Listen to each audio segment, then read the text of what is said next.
এত বড় আঘাত আসার পরেও যারা আবার আল্লাহ তাআলা ও তার রসুলের ডাকে সাড়া দিয়েছে এবং তাদের মধ্যে আরো যারা নেক কাজ করেছে, সর্বোপরি সর্বদা যারা আল্লাহকে ভয় করে চলেছে, এদের সবার জন্য রয়েছে মহাপুরস্কার।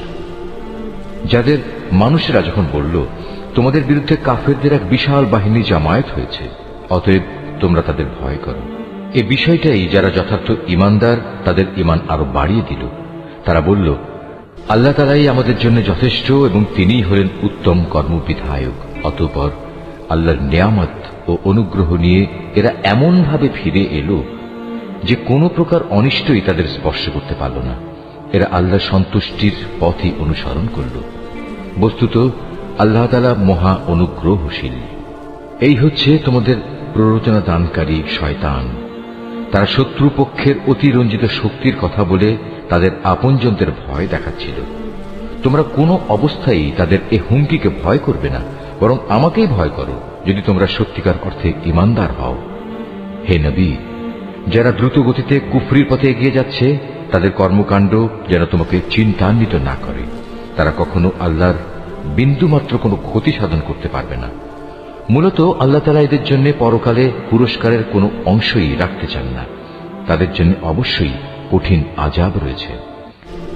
যারা ঈমানের বদলে কুফরি খরিদ করে নিয়েছে তারা আল্লাহর কোনোই ক্ষতি করতে পারবে না। এদের জন্য মর্মান্তিক শাস্তির বিধান রয়েছে। কাফেররা যেন এটা কখনো মনে করে না যে আমি যে তাদের ঢিল দিয়ে রেখেছি এটা তাদের জন্য কল্যাণকর হবে।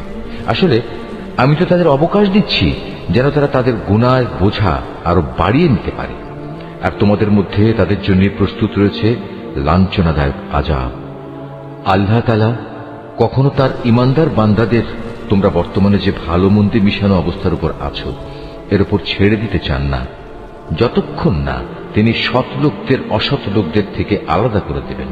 একইভাবে এটা আল্লাহ তাআলার কাজ নয় যে তিনি তোমাদের অদৃশ্য জগতের খোঁজ খবরের উপর কিছু অবহিত করবেন। তবে আল্লাহ তাআলা তার রসুলদের মাঝ থেকে যাকে চান তাকে বিশেষ কোনো কাজের জন্য বাছাই করে নেন। অতঃপর তোমরা আল্লাহ তাআলা ও তার রসুলদের উপর বিশ্বাস স্থাপন করো। তোমরা যদি আল্লাহর উপর যথাযথভাবে ঈমান আনো এবং নিজেরা সাবধান হয়ে চলতে পারো তাহলে তোমাদের জন্য মহাপুরস্কার রয়েছে।